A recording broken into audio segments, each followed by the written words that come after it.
এক শান্ত গ্রামে রাফিক নামে এক দয়ালু মানুষ বাস করতেন। পশুপাখি ছিল তার খুব প্রিয়।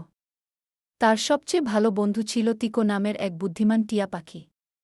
তিকো শুধু কথা বলত না, মানুষের মতো হুবহু নকলও করতে পারত। তিকো রাফিকের পরিবারেরই একজন ছিল। রাফিকের স্ত্রী হাসনা এবং তাদের দুই সন্তান আরিফ ও নাবিলা সবাই তিকোকে খুব ভালোবাসত। প্রতিদিন রাফিক তিকোকে কাঁধে নিয়ে গ্রামে হাঁটতে বের হতেন। তিকো পথ দেখাত, কথা বলত, হাসত আর গান গাইত। গ্রামের সবাই তিকোকে দেখতে আসত। একদিন হাঁটতে হাঁটতে তিকো দেখল কিছু লোক বিভ্রান্ত হয়ে দাঁড়িয়ে আছে।